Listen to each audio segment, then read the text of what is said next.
Menikah demi harta. Kini suamiku terjebak dalam karma.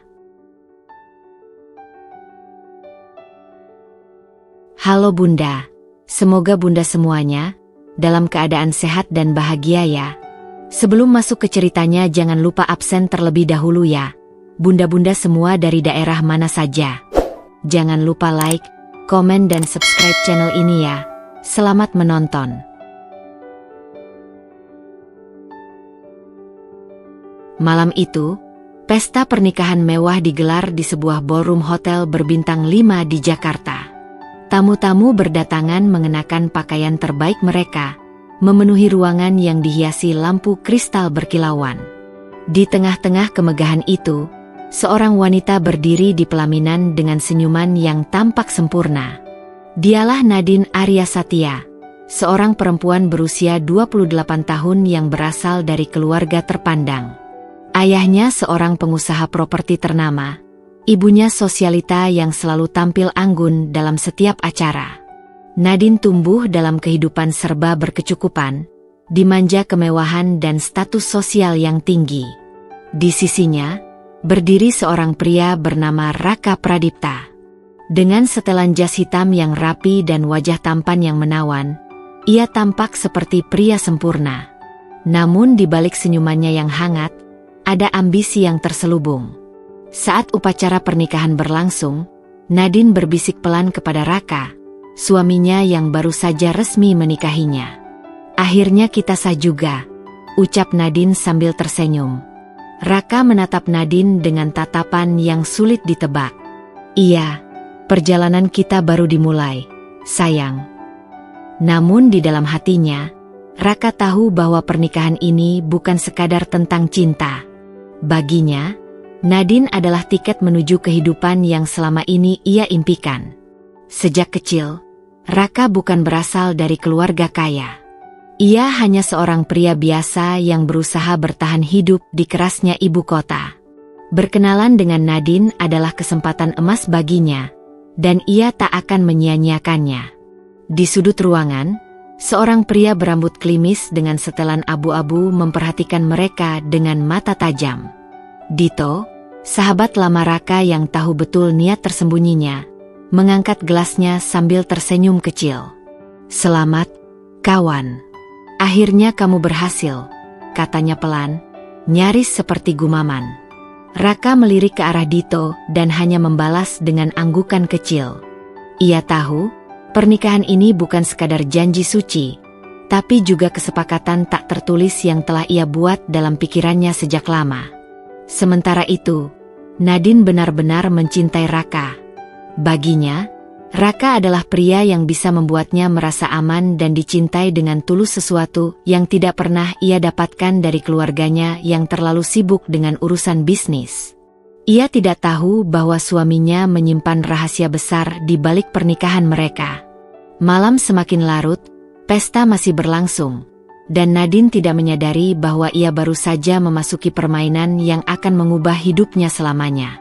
Setelah pesta pernikahan yang meriah, Nadine dan Raka akhirnya pulang ke rumah baru mereka, sebuah villa mewah di kawasan elit Jakarta. Rumah itu adalah hadiah dari orang tua Nadine, lengkap dengan perabotan mahal dan pelayanan penuh dari beberapa asisten rumah tangga. Saat memasuki rumah, Nadine tersenyum bahagia. "Akhirnya, kita bisa memulai kehidupan baru kita di sini, Raka. Apa pendapatmu tentang rumah ini?" Raka menatap sekeliling. Matanya menelusuri setiap sudut ruangan, dari sofa kulit mewah hingga lampu gantung kristal yang tergantung di langit-langit tinggi.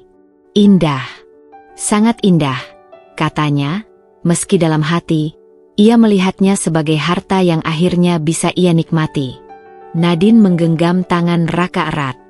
"Aku harap kita bisa saling mencintai dan membangun keluarga yang bahagia."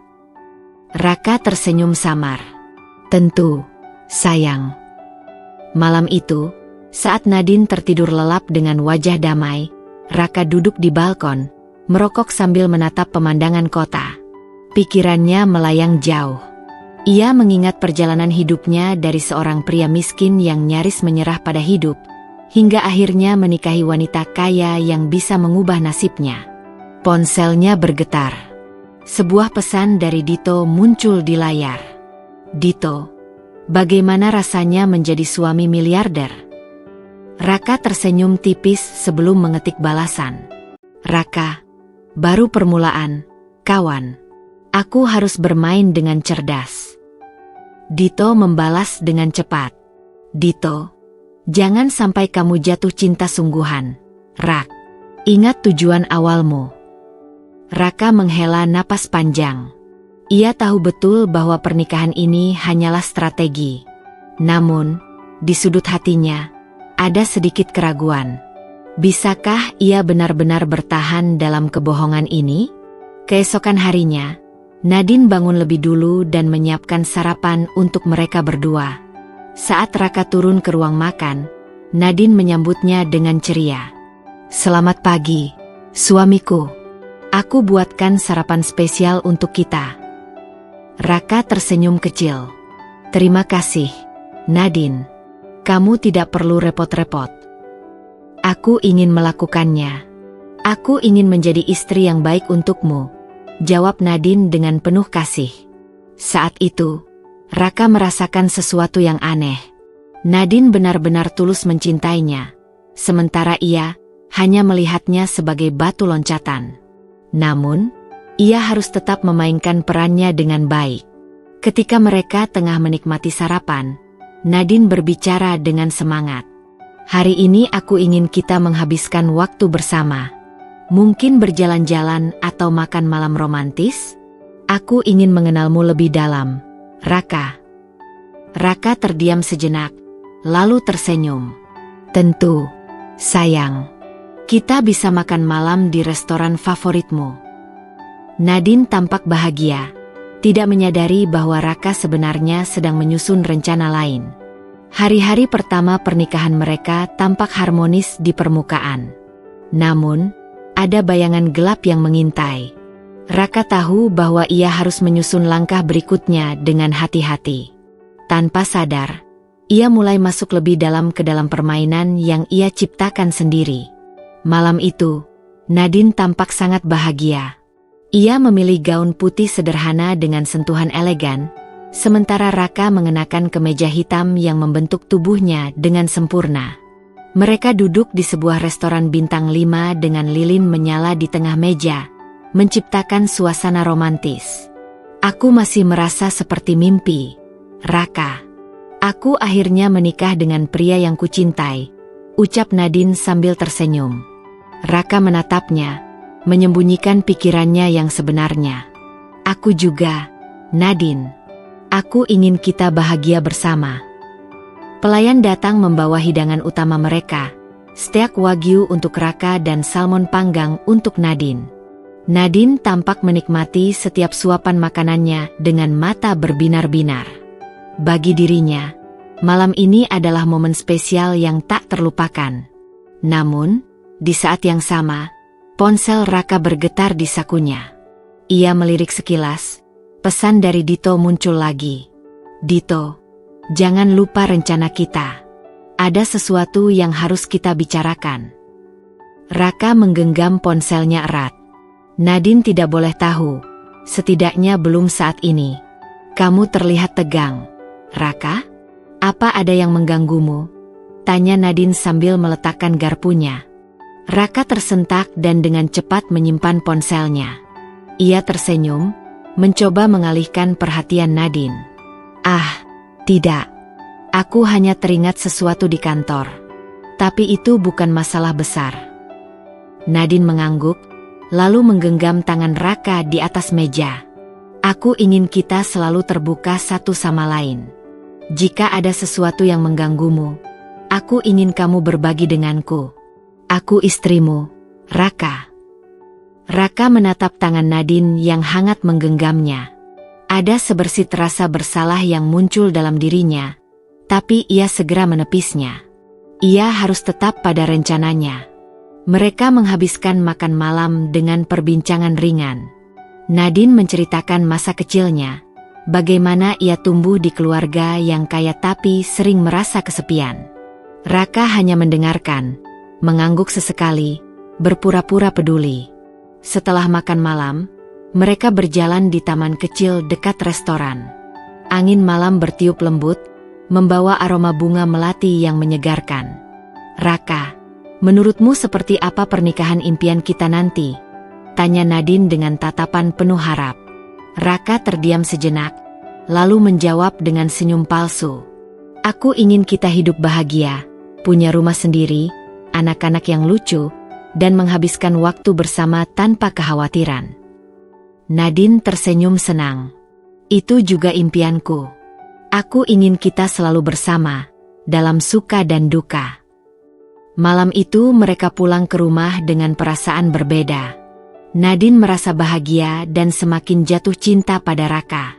Sementara Raka semakin tenggelam dalam kebohongan yang ia ciptakan sendiri. Sementara itu, di sebuah bar mewah di Jakarta, Dito duduk sambil menyeruput segelas whisky. Ia menatap layar ponselnya dengan tatapan serius. Sudah beberapa jam sejak ia mengirim pesan kepada Raka, dan hingga kini tidak ada balasan. Seorang wanita dengan gaun merah ketat duduk di sampingnya. Kenapa kamu tampak gelisah, Dito? Dito menoleh sekilas, lalu menggeleng. Bukan apa-apa. Aku hanya menunggu seseorang membalas pesanku. Wanita itu menyeringai. Siapa? Raka? Jangan bilang dia mulai goyah. Dito tertawa kecil, lalu menggeleng. Raka itu pemain yang cerdas. Dia tahu apa yang dia lakukan.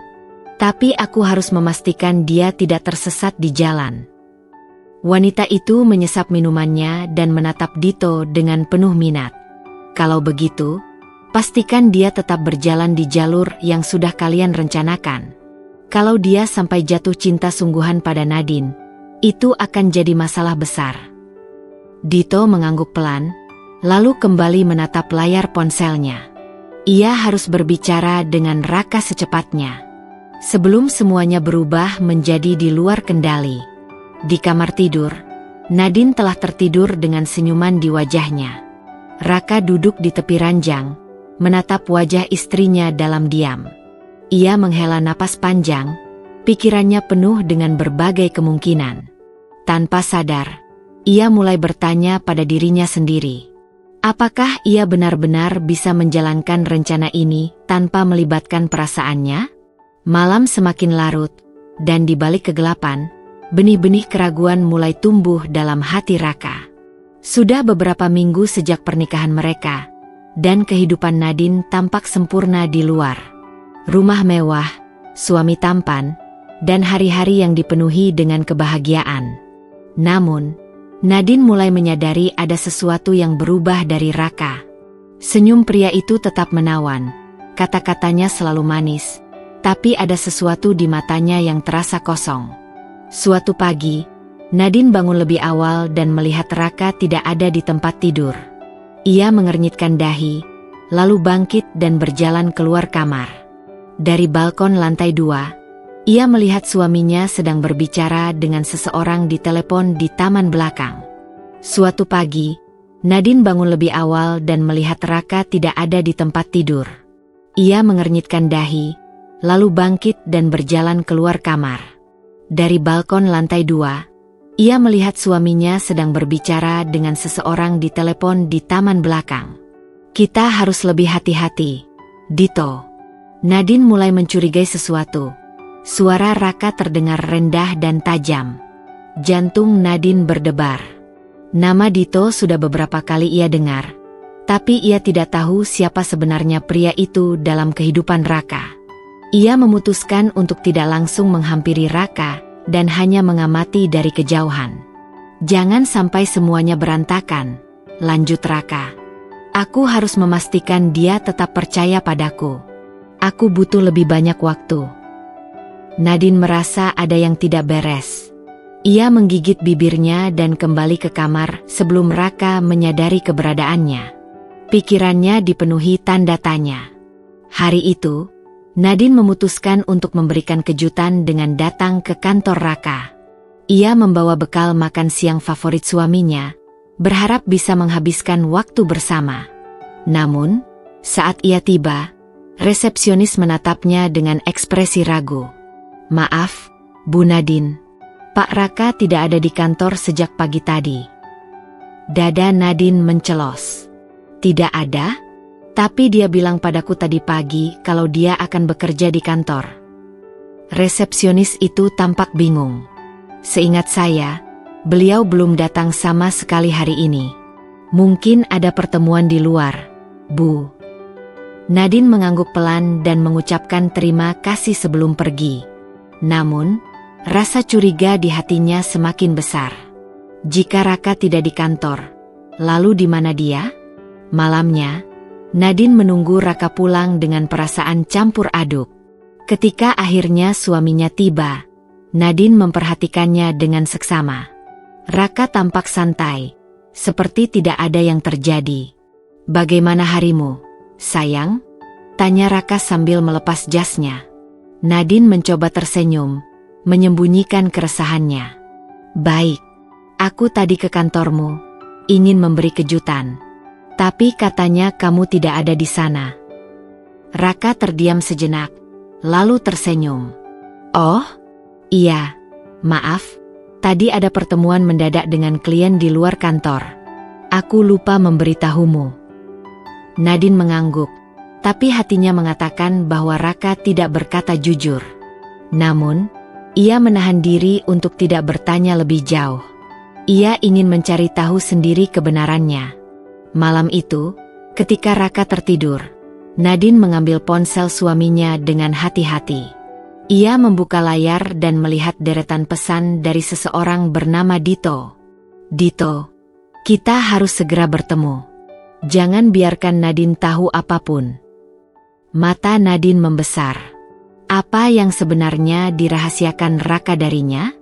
Tanpa sadar, tangannya gemetar.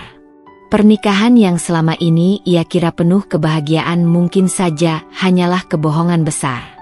Sejak menemukan pesan dari Dito di ponsel Raka, Nadine merasa ada sesuatu yang harus ia ungkap.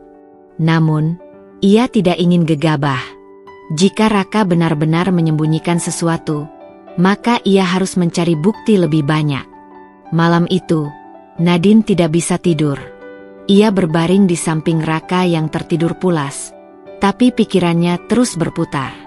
Ponsel Raka kini sudah kembali di tempatnya, tetapi pesan dari Dito tadi masih teringat jelas di kepalanya. Jangan biarkan Nadine tahu apapun. Nadine menggigit bibirnya. Apa yang sebenarnya dirahasiakan Raka darinya? Keesokan paginya, setelah Raka berangkat kerja, Nadine memutuskan untuk mencari tahu lebih dalam. Ia menelepon salah satu sahabatnya, Karin, yang bekerja di sebuah agensi investigasi swasta. "Karin, aku butuh bantuanmu," ujar Nadine dengan suara pelan, seakan takut ada yang mendengar. "Apa yang terjadi, Nadine? Suaramu terdengar tegang." Nadine menghela napas. "Aku butuh seseorang untuk mengawasi suamiku. Aku merasa dia menyembunyikan sesuatu." Karin terdiam sejenak. "Kamu yakin ingin melakukan ini? Mungkin kamu hanya berlebihan, Nadine." "Tidak, Karin. Aku menemukan pesan mencurigakan di ponselnya. Aku harus tahu yang sebenarnya sebelum semuanya terlambat," ujar Nadine. Karin akhirnya setuju. "Baiklah, aku akan menghubungi seseorang yang bisa membantumu. Aku akan mengabari jika ada perkembangan." Nadine menutup telepon dan menghela napas panjang. Ini bukan sesuatu yang pernah ia bayangkan harus ia lakukan dalam pernikahannya, tetapi ia tidak punya pilihan lain. Malam harinya, Raka pulang lebih lambat dari biasanya. Ia terlihat sedikit gelisah, namun tetap berusaha bersikap normal. "Kamu pulang terlambat, sayang," ujar Nadine sambil menyajikan makan malam. Raka tersenyum tipis. "Ya, ada banyak pekerjaan di kantor. Maaf, aku lupa memberitahumu." Nadine memperhatikan gerak-geriknya. "Aku paham. Tapi, kau terlihat lelah. Apa ada sesuatu yang mengganggumu?" Raka menggeleng, lalu duduk dan mulai makan. Tidak ada. Aku hanya butuh istirahat. Nadine ingin bertanya lebih lanjut, tetapi ia menahan diri. Ia tidak ingin Raka curiga bahwa ia sedang mengawasinya. Setelah makan malam, Raka pergi ke balkon, membawa ponselnya. Nadine berpura-pura sibuk di dalam rumah, tetapi sebenarnya ia mengintip dari balik tirai. Raka menekan nomor seseorang dan berbicara dengan suara rendah. Kita tidak bisa terus seperti ini. Nadine mulai curiga. Aku harus lebih berhati-hati. Dada Nadine berdebar. Ia tidak bisa mendengar siapa yang ada di ujung telepon. Tetapi dari ekspresi Raka, jelas bahwa ada sesuatu yang ia sembunyikan. Saat Raka kembali masuk ke dalam rumah, Nadine buru-buru kembali ke kamar, berpura-pura membaca buku. Ketika Raka masuk, ia tersenyum seolah tidak terjadi apa-apa. Namun, dalam hati, ia tahu bahwa rahasia suaminya semakin dekat untuk terungkap. Malam itu, Nadine tidak bisa tidur. Pikiran tentang Raka dan rahasia yang disembunyikannya terus menghantui benaknya. Ia memikirkan langkah berikutnya. Seberapa jauh ia harus menggali kebenaran? Jika benar ada sesuatu yang disembunyikan Raka, apakah ia siap untuk mengetahuinya? Ponselnya bergetar pelan. Sebuah pesan masuk dari Karin. Karin, aku sudah menghubungi seseorang. Dia akan mulai mengawasi Raka besok. Aku akan memberimu laporan begitu ada perkembangan. Nadine menatap layar ponselnya dengan perasaan campur aduk. Bagian dari dirinya berharap ini semua hanyalah kesalahpahaman. Namun, firasatnya mengatakan bahwa sesuatu yang besar sedang terjadi di belakangnya. Keesokan harinya, setelah memastikan Raka sudah berangkat, Nadine menghubungi Karin dan bertemu dengannya di sebuah kafe kecil yang cukup tersembunyi dari keramaian. Karin menyesap kopinya sebelum berbicara. Orang yang aku pekerjakan sudah mulai mengikuti Raka sejak tadi pagi. Menurut informasi yang kudapat, Raka tidak langsung pergi ke kantor. Nadine menatap sahabatnya dengan alis berkerut. Lalu, kemana dia pergi? Tanya Nadine. Karin mengeluarkan ponselnya dan menunjukkan beberapa foto yang baru saja diterimanya. Dalam foto itu, Raka terlihat memasuki sebuah restoran mahal, dan di dalamnya ia bertemu dengan seorang pria yang tampak sangat familiar bagi Nadine. Dito. Bisik Nadine dengan suara hampir tak terdengar. Itu adalah pria yang namanya pernah ia dengar dalam percakapan Raka di telepon, dan wajah yang terlihat dalam profile picture saat Nadine membuka percakapan suaminya dengan seseorang bernama Dito. Mereka terlihat berbicara cukup serius, lanjut Karin. Aku belum tahu apa yang mereka bicarakan, tapi yang jelas ini bukan sekadar pertemuan biasa. Nadine mengepalkan tangannya di bawah meja. Ia merasa semakin yakin bahwa Raka menyembunyikan sesuatu darinya. Malamnya, ketika Raka pulang, Nadine sudah menyiapkan makan malam seperti biasa. Ia mencoba bersikap normal, meskipun hatinya berkecamuk. Hari ini bagaimana di kantor? Tanyanya dengan nada lembut. Raka tersenyum tipis. Seperti biasa, banyak pekerjaan. Aku lelah sekali. Nadine menatapnya lekat-lekat. Kamu yakin? Tidak ada hal lain yang terjadi hari ini. Raka terdiam sejenak, tetapi dengan cepat ia menggeleng. Tidak ada. Hanya rapat dan tumpukan laporan. Kenapa, sayang? Nadine menelan ludahnya. Ia ingin sekali menunjukkan foto yang dikirimkan Karin dan menanyakan langsung tentang Dito. Namun, ia menahan diri. Jika ia langsung menyerang, Raka mungkin akan semakin berhati-hati dalam menyembunyikan kebenaran. Tidak apa-apa, jawab Nadine akhirnya. Aku hanya ingin memastikan kamu baik-baik saja. Raka tersenyum dan meraih tangan Nadine. Aku baik-baik saja. Jangan khawatir, ya. Nadine balas tersenyum, tapi dalam hatinya, ia tahu bahwa ia tidak akan tinggal diam. Ia akan terus mencari tahu kebenaran dan kali ini, ia harus lebih cerdik dari Raka. Sejak pernikahan mereka, Nadine merasa ada yang tidak beres. Raka memang bersikap manis di depan orang lain, tetapi di rumah, ia sering menghindari pembicaraan pribadi. Tatapan matanya dingin, senyumnya terasa dipaksakan. Dan yang paling mencurigakan, Raka sering menerima telepon diam-diam. Aku harus mencari tahu apa yang sebenarnya terjadi. Nadine menggigit bibirnya, jemarinya dengan lincah membuka dokumen-dokumen bisnis keluarga yang tersimpan di laptopnya. Malam ini, ia berniat menyelidiki sesuatu yang telah mengganggu pikirannya. Setelah beberapa saat mencari, matanya tiba-tiba membelalak.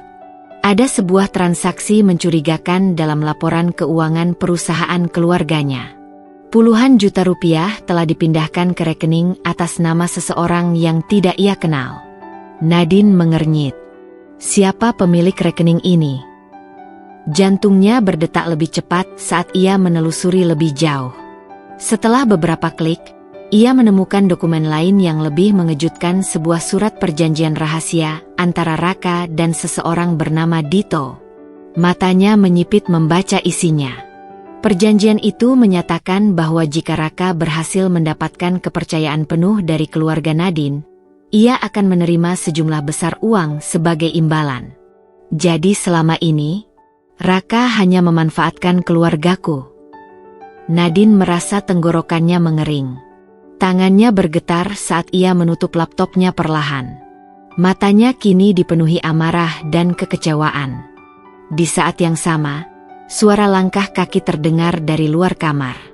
Nadine buru-buru menutup laptopnya dan berpura-pura tidur. Pintu kamar terbuka, dan Raka masuk dengan langkah hati-hati. Ia tidak langsung naik ke ranjang, melainkan berjalan ke balkon sambil membawa ponselnya. Nadine menyipitkan mata, menahan napas, dan diam-diam mengintip dari balik selimut. Tenang saja, Dito. Suara Raka terdengar lirih. Semuanya berjalan sesuai rencana. Nadine mengepalkan tangannya di bawah selimut. Jadi benar, dia bersekongkol dengan Dito. Raka melanjutkan, aku sudah mulai mendapat kepercayaan penuh dari Papa Mulyadi. Tak lama lagi, semua aset keluarga ini akan jatuh ke tanganku. Nadine ingin bangkit dan langsung menghadapi Raka, tetapi ia menahan diri. Tidak sekarang. Ia harus memiliki strategi. Setelah menutup telepon, Raka kembali ke kamar. Ia menatap Nadine sejenak, mungkin memastikan istrinya benar-benar tidur sebelum akhirnya berbaring di ranjang. Nadine memejamkan matanya, menahan air mata yang hampir jatuh. Aku bodoh telah mencintai pria sepertimu, Raka. Keesokan paginya, Nadine bangun lebih awal. Ia berdiri di depan cermin, menatap bayangannya sendiri. Matanya sembab, tetapi ada tekad yang baru lahir dalam dirinya. Aku tidak akan tinggal diam. Kalau Raka ingin bermain kotor, aku juga bisa memainkan permainannya, ucap Nadine penuh rasa kesal. Hari itu, Nadine mulai menyusun rencana.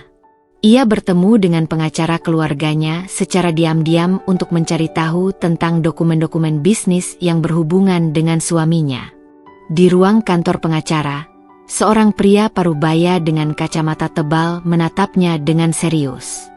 Nona Nadine, ada sesuatu yang ingin Anda cari tahu. Nadine mengangguk. Saya ingin tahu semua perjanjian bisnis yang melibatkan suami saya, Raka. Sang pengacara menghela napas. Baiklah, saya akan mencari dokumen-dokumen yang relevan.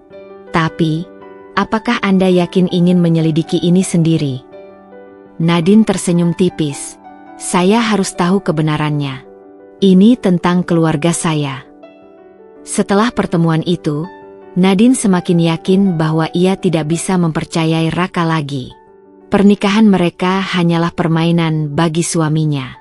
Tetapi kali ini, ia tidak akan membiarkan dirinya menjadi korban. Malam itu, ia duduk di tepi ranjang, menatap Raka yang tertidur pulas. Kamu pikir aku lemah?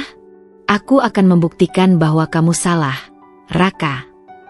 Dengan hati yang penuh dendam, Nadine bersiap untuk langkah berikutnya. Malam itu, Nadine duduk di ruang kerjanya, menatap tumpukan dokumen yang telah ia kumpulkan selama beberapa minggu terakhir. Matanya yang biasanya lembut kini dipenuhi tekad. Ia sudah tidak bisa menunggu lebih lama. Di tangannya, ada salinan rekening rahasia Raka yang berisi transaksi mencurigakan, rekaman suara percakapan suaminya dengan Dito, serta bukti pemindahan aset perusahaan ayahnya yang dilakukan secara diam-diam. Raka pikir dia bisa mempermainkanku? Aku akan membuktikan bahwa dia salah. Nadine mengambil napas panjang, lalu memejamkan mata sejenak. Ia tahu langkah yang akan ia ambil selanjutnya bukanlah hal yang mudah, tetapi ini adalah satu-satunya cara untuk melindungi keluarganya. Keesokan harinya, Nadine bangun lebih awal dari biasanya. Ia ingin memastikan bahwa Raka tidak curiga dengan gerak-geriknya. Saat ia turun ke ruang makan, Raka sudah duduk di sana, menyeruput kopinya dengan tenang. Seolah-olah dia pria yang sempurna, batin Nadine dengan sinis. "Apa hari ini kamu sibuk?" tanya Nadine, mencoba terdengar santai. Raka menoleh dan tersenyum kecil. "Ada beberapa urusan bisnis yang harus aku urus." "Kenapa?" "Oh, tidak apa-apa," Nadine menjawab, sambil mengambil roti panggangnya. "Aku hanya ingin makan malam bersama nanti.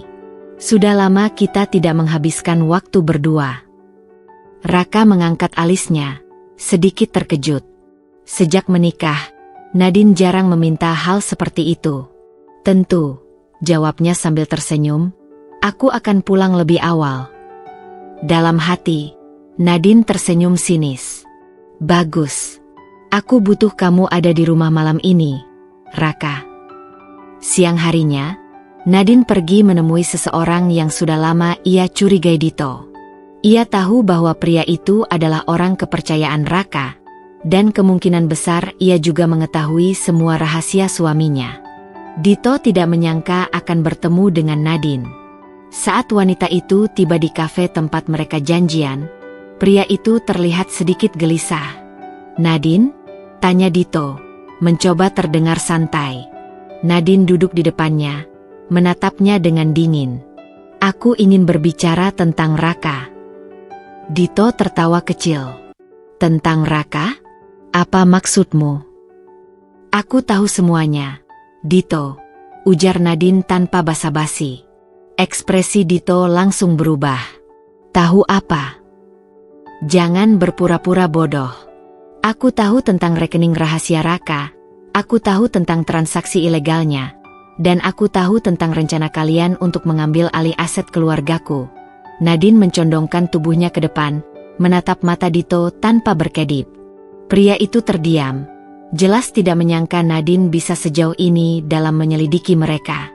"Jadi, aku hanya akan bertanya sekali," lanjut Nadine. "Apakah kamu akan bekerja sama denganku, atau kamu ingin ikut tenggelam bersama Raka?" Dito menelan ludah. Ia tahu bahwa Nadine bukan wanita yang bisa diremehkan. Jika ia berani menghadapinya secara langsung, itu berarti ia sudah menyiapkan sesuatu yang besar. "Apa yang kamu inginkan?" tanya Dito akhirnya. Nadine tersenyum kecil. "Aku ingin informasi. Semua yang kamu tahu tentang Raka." Dito menghela napas berat. Setelah beberapa detik berpikir, ia akhirnya mengangguk. Malam harinya, seperti yang dijanjikan, Raka pulang lebih awal. Ia disambut oleh Nadine yang sudah menyiapkan makan malam spesial. Raka merasa diberi kejutan oleh sang istri. Makan malam dengan masakan yang dibuat oleh tangan Nadine sendiri, sungguh tidak seperti biasanya. "Wow, ini kejutan," ujar Raka sambil duduk di meja makan. "Kamu jarang memasak sendiri." Nadine tersenyum. "Aku hanya ingin menghabiskan waktu berdua dengan suamiku." Raka tertawa kecil. "Kamu mulai terdengar seperti istri yang posesif." Nadine hanya tersenyum, meskipun dalam hatinya ia ingin tertawa. "Tunggu saja, Raka. Ini baru permulaan." Saat mereka mulai makan, Nadine mulai berbicara dengan nada santai. "Raka, aku ingin bertanya sesuatu. katanya sambil menatap suaminya. Raka menaruh garpunya. Tentu. Apa itu? Kamu mencintaiku, kan? Tanya Nadine. Raka sedikit tersentak, tetapi dengan cepat menyembunyikan reaksinya. Tentu saja, sayang. Kenapa tiba-tiba bertanya seperti itu? Nadine tersenyum tipis. Aku hanya ingin memastikan bahwa kamu tidak menikahiku karena harta. Raka tertawa, meskipun ada sedikit kegugupan di matanya. Nadine, kenapa kamu berpikir begitu? Karena aku menemukan ini, ujar Nadine, meletakkan sebuah amplop di atas meja. Raka terdiam. Dengan ragu, ia membuka amplop itu dan melihat isinya. Rekaman transaksi keuangan, bukti pemindahan aset, dan transkrip percakapannya dengan Dito. Darahnya seakan membeku. Nadine, aku bisa jelaskan. Tidak perlu, potong Nadine. Aku sudah tahu semuanya. Raka, sejak awal kamu tidak pernah mencintaiku, bukan? Kamu hanya ingin hartaku. Raka menatap Nadine, mencoba membaca ekspresi istrinya. Kamu salah paham, sayang. Ini tidak seperti yang kamu pikirkan. Tidak ada yang salah paham di sini. Nadine menyela lagi, kali ini suaranya lebih dingin. Aku sudah memberi kesempatan untukmu, Raka. Aku berharap setidaknya ada sedikit cinta dalam pernikahan kita, tapi ternyata aku hanya alat bagimu. Raka mencoba mencari kata-kata, tetapi tidak ada yang bisa ia katakan. Nadine sudah mengetahui semuanya. Kamu pikir kamu bisa lolos begitu saja? Lanjut Nadine. Aku sudah mengambil langkah untuk memastikan bahwa kamu tidak bisa menyentuh aset keluargaku lagi. Semua transaksi keuanganmu sudah aku laporkan. Besok, kamu akan melihat sendiri akibat dari perbuatanmu. Jantung Raka berdetak cepat. Nadine, kamu tidak bisa melakukan ini. Nadine menatapnya tajam. Aku bisa, dan aku sudah melakukannya. Raka mengepalkan tangannya. Ia tahu bahwa ia telah kalah dalam permainan ini. Aku harus melakukan sesuatu sebelum semuanya terlambat, pikirnya. Namun, sebelum ia bisa bertindak, Nadine sudah bangkit dari kursinya. Aku akan tidur di kamar tamu malam ini, katanya dengan suara tenang. Dan mulai besok, aku ingin kamu keluar dari rumah ini, lanjutnya. Raka hanya bisa menatap punggung Nadine yang berjalan menjauh. Untuk pertama kalinya, ia merasakan ketakutan yang sesungguhnya. Permainan ini belum berakhir. Raka duduk di ruang kerjanya. Tangannya mengepal erat hingga buku-bukunya memutih. Dokumen-dokumen yang baru saja ia baca berhamburan di meja. Laporan keuangan perusahaan yang menunjukkan bahwa ia telah kehilangan akses ke sebagian besar aset yang selama ini ia incar. Ia tak percaya. Bagaimana mungkin Nadine bisa mengetahui semua ini? Pikiran Raka melayang ke perbincangan mereka malam tadi. Nadine sudah mencium kebusukan rencananya. Tidak hanya itu, ia bahkan bertindak lebih dulu, melaporkan transaksi keuangan mencurigakan yang melibatkan namanya. Jika ini terus berlanjut, ia bisa kehilangan segalanya, termasuk kebebasannya. Tiba-tiba, ponselnya bergetar. Nama Dito muncul di layar. Dengan cepat, Raka menjawab. Dito, apa yang terjadi? Kenapa aku tidak bisa mengakses rekening itu? Suara Raka terdengar mendidih. Di ujung telepon, Dito terdengar ragu. Nadine sudah mengambil langkah lebih dulu. Rak, dia menghubungi beberapa pengacara dan membekukan semua transaksi yang berkaitan dengan perusahaan keluarganya. Aku juga mendapat kabar bahwa dia berencana membawa kasus ini ke pengadilan. Raka mengumpat kasar. Sial. Kenapa kamu tidak menghentikannya? Kamu pikir aku bisa apa? Dito terdengar frustrasi. Nadine tidak main-main. Rak. Dia sudah punya bukti yang cukup untuk menghancurkanmu. Keringat dingin mengalir di pelipis Raka.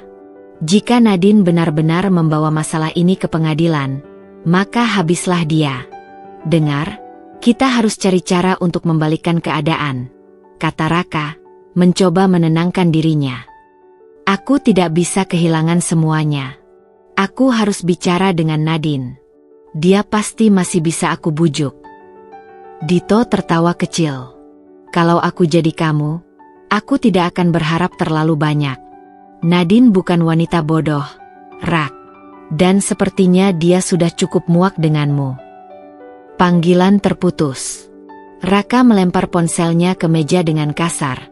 Ia harus bertindak sekarang, sebelum semuanya terlambat. Di sisi lain, Nadine duduk di ruang tamu bersama pengacaranya, Pak Andi. Ia mendengarkan dengan seksama penjelasan sang pengacara mengenai langkah-langkah hukum yang bisa ia ambil terhadap Raka. Saat ini, kita sudah berhasil membekukan akses keuangan yang Raka gunakan.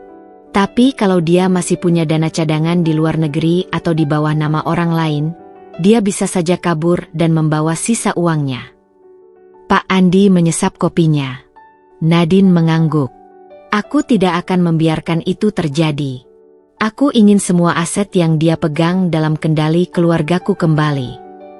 Pak Andi tersenyum kecil. Aku suka tekadmu, Nadine.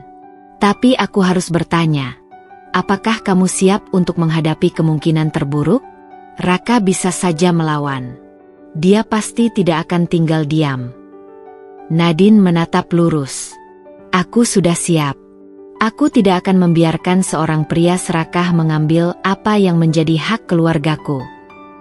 Ia menghela napas, mencoba meredam emosi yang berkecamuk di dadanya. Dulu, ia mencintai Raka. Tapi kini, semua yang tersisa hanyalah kemarahan dan tekad untuk membalas apa yang telah dilakukan pria itu. Malam itu, Raka pulang dengan wajah penuh ketegangan. Ia tahu bahwa ia harus bicara dengan Nadine, harus mencari cara agar istrinya tidak membawa masalah ini ke ranah hukum. Begitu memasuki rumah, ia langsung menuju ke kamar mereka. Nadine sedang berdiri di depan cermin, menyisir rambutnya dengan tenang, seolah tidak ada yang terjadi. Kita perlu bicara, ujar Raka dengan nada serius.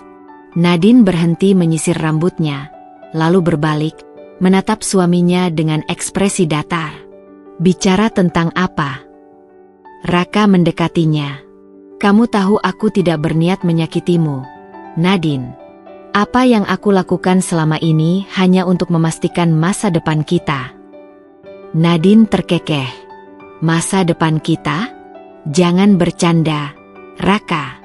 Kamu tidak pernah peduli dengan aku atau pernikahan ini. Kamu hanya peduli dengan uang. Raka menghela napas panjang. Aku tahu aku telah melakukan kesalahan. Tapi kita bisa memperbaikinya, Nadine. Kita bisa menemukan solusi yang lebih baik daripada saling menghancurkan seperti ini.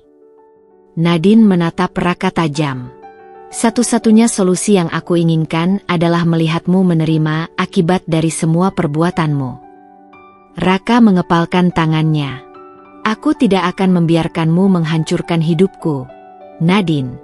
Jika kamu membawa ini ke pengadilan, aku bersumpah aku akan melawan.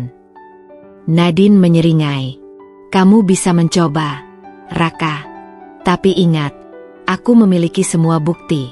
Dan kalau kamu berani mengancamku lagi, aku tidak akan segan-segan untuk membuatmu jatuh lebih cepat. Raka merasakan dadanya sesak. Ini bukan Nadine yang dulu ia kenal. Wanita di depannya sekarang adalah seseorang yang jauh lebih kuat, jauh lebih berbahaya dari yang ia bayangkan. Kita lihat saja nanti, gumam Raka sebelum akhirnya keluar dari kamar dengan penuh kemarahan. Keesokan harinya, Nadine menghubungi ayahnya, Mulyadi, untuk menjelaskan semuanya. Di ruang kerja yang mewah, pria parubaya itu mendengarkan setiap kata dari putrinya dengan ekspresi serius. Aku tidak menyangka dia sekejam itu, ujar Mulyadi sambil menghela napas. Aku juga, Papa, jawab Nadine. Aku merasa bodoh telah mencintai pria seperti dia. Mulyadi menatap putrinya dengan penuh kasih. Jangan salahkan dirimu, Nadine. Yang penting sekarang, kita harus mengambil tindakan. Nadine mengangguk. Aku ingin papa memberikan izin agar aku bisa mengeluarkan Raka dari semua posisi yang berkaitan dengan bisnis keluarga kita. Mulyadi tersenyum tipis. Tentu saja. Dan aku akan memastikan bahwa dia tidak akan pernah bisa menyentuh aset keluarga kita lagi. Nadine merasa beban besar di pundaknya mulai terangkat. Ia tahu bahwa ini belum sepenuhnya berakhir.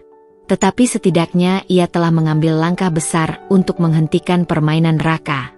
Hari itu juga, Raka menerima kabar buruk ia telah resmi dikeluarkan dari perusahaan keluarga Nadine. Semua akses keuangan yang ia miliki telah diblokir.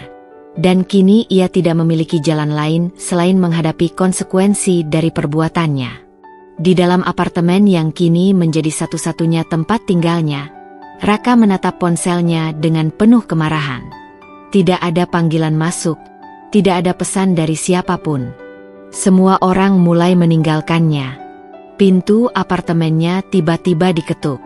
Dengan malas, ia berjalan dan membukanya. Dito berdiri di sana dengan ekspresi tegang. Raka, kita dalam masalah besar. Raka menatap sahabatnya dengan marah. Aku sudah tahu itu. Tapi aku tidak akan menyerah begitu saja. Aku masih punya cara untuk membalas Nadine. Dito menelan ludah. Aku harap kamu tahu apa yang kamu lakukan. Raka menyeringai. Aku selalu tahu, Dito. Aku selalu tahu. Di dalam hatinya, ia bersumpah bahwa ia akan membuat Nadine menyesal telah melawannya. Permainan ini belum selesai. Raka menatap ponselnya dengan tatapan kosong. Semua aksesnya ke bisnis keluarga Nadine sudah benar-benar tertutup. Rekeningnya dibekukan, jabatan-jabatannya di perusahaan dicopot, dan yang lebih menyakitkan, semua orang mulai meninggalkannya satu persatu. Dito, yang selama ini menjadi sekutunya, kini lebih sering menghindar. Beberapa rekan bisnis yang dulu menjilatnya sekarang bahkan tak mau mengangkat teleponnya. Raka menggertakkan giginya. Ia tak pernah merasa sefrustrasi ini dalam hidupnya. Tiba-tiba, pintu apartemennya diketuk keras. Buka pintunya. Raka, aku tahu kau di dalam. Raka terdiam.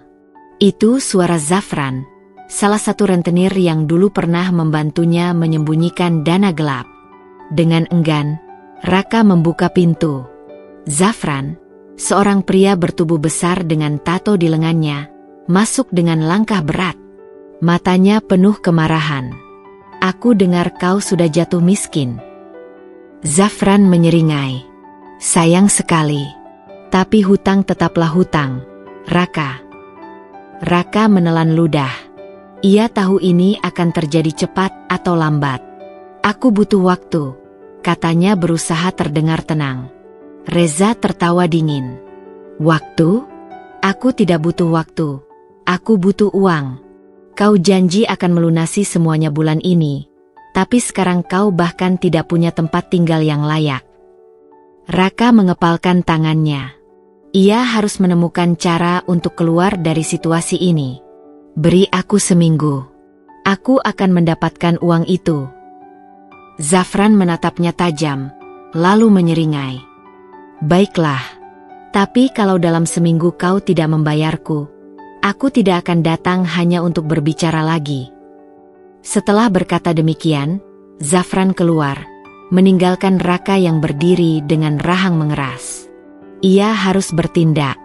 Dan satu-satunya cara untuk mendapatkan kembali kendali atas hidupnya adalah menghancurkan Nadine. Di sisi lain, Nadine tengah menikmati sore di rumah orang tuanya. Ia duduk di balkon, menyesap teh sambil menatap langit senja yang mulai memerah. Namun, di dalam hatinya, ia tahu badai belum benar-benar berlalu. Ponselnya bergetar. Itu pesan dari Pak Andi, pengacaranya. Surat keluar Pak Andi. Bu Nadine, ada kemungkinan Raka akan mencoba sesuatu. Saya sarankan Anda tetap waspada. Nadine tersenyum tipis. Surat keluar Nadine. Terima kasih, Pak Andi. Saya sudah menduganya. Ia menaruh ponselnya di meja dan menghela napas panjang. Ia tahu Raka tidak akan tinggal diam. Pria itu akan mencari cara untuk membalas dendam. Namun, Nadine sudah siap.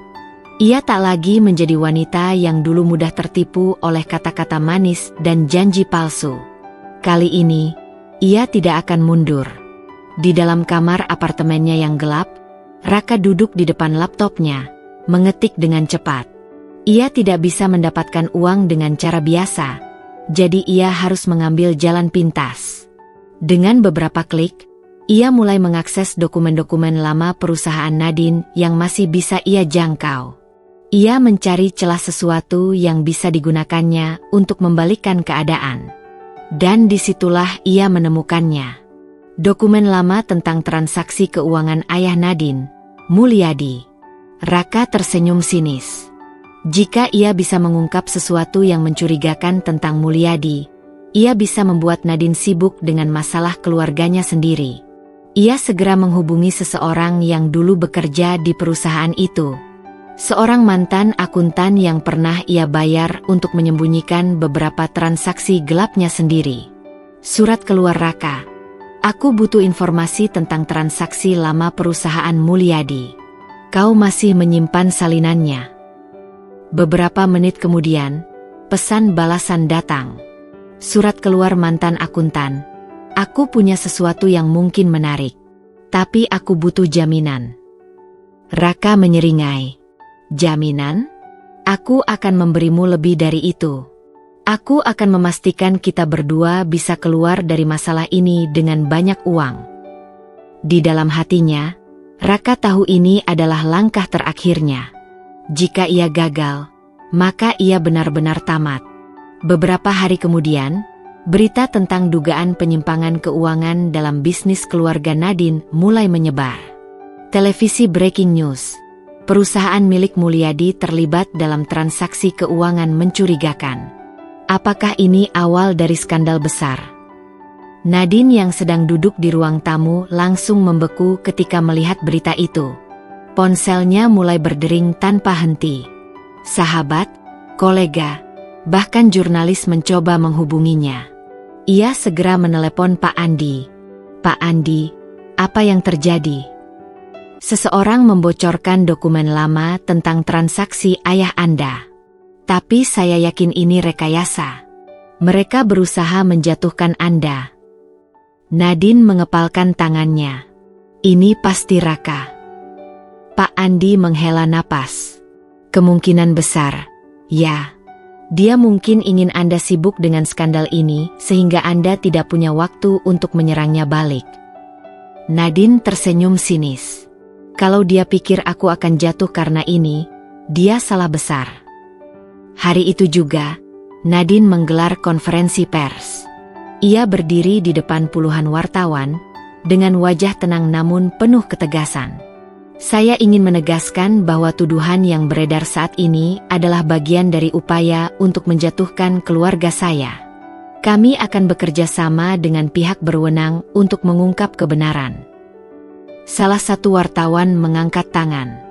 Bu Nadine, ada dugaan bahwa suami Anda, Raka, memiliki keterlibatan dalam penyebaran dokumen ini. Apakah Anda bisa mengonfirmasinya? Nadine menatap langsung ke arah kamera. Saya tidak bisa mengonfirmasi itu saat ini. Namun, saya bisa mengatakan bahwa ada pihak yang ingin menghancurkan saya, dan saya tidak akan membiarkan itu terjadi. Seketika, media menjadi heboh. Di tempat lain, Raka menonton siaran itu dengan rahang mengeras. Nadine tidak goyah. Ia tidak ketakutan seperti yang ia harapkan. Dan yang lebih buruk lagi, dalam beberapa jam setelah konferensi itu, bukti bahwa dokumen yang bocor adalah manipulasi mulai bermunculan. Nadine telah membalikkan keadaan sekali lagi. Malam itu, Raka menerima telepon dari Zafran. Malam itu, Raka menerima telepon dari Zafran. Zafran, kau berjanji akan membayarku dalam seminggu. Aku tidak melihat uang sepeser pun. Raka, aku hanya butuh sedikit waktu lagi, Reza. Zafran, aku tidak punya waktu. Kalau kau tidak bisa membayarku, maka aku akan mengambil sesuatu yang lain darimu. Raka terdiam. Raka, apa maksudmu? Zafran, kau akan segera mengetahuinya. Raka menutup teleponnya dengan tangan gemetar. Nadine mungkin sudah menghancurkan bisnisnya, tapi sekarang ia menghadapi ancaman yang jauh lebih besar. Dan kali ini, ia tidak yakin bisa lolos. Raka tidak bisa tidur. Sejak panggilan dari Zafran tadi sore, pikirannya terus dipenuhi dengan kemungkinan buruk. Ia tahu Zafran bukan orang yang bisa diajak bercanda. Jika pria itu berkata akan mengambil sesuatu darinya, itu bukan sekadar ancaman kosong. Pukul 2.47 dini hari, apartemennya tiba-tiba digedor keras. Deuge, Deuge, Deuge. Raka langsung tersentak bangun. Keringat dingin membasahi punggungnya. Raka, buka pintunya. Suara itu bergema di dalam ruangan. Raka tahu persis siapa itu Zafran dan anak buahnya. Tanpa pikir panjang, Raka mengambil tas kecil yang sudah ia siapkan sejak beberapa hari lalu. Isinya uang tunai sisa, paspor, dan beberapa barang berharga yang masih bisa dijual. Ia tidak bisa melawan. Satu-satunya pilihan adalah kabur. Pelan-pelan, ia membuka pintu belakang apartemen dan mengendap-endap keluar. Langkahnya tergesa-gesa menuruni tangga darurat.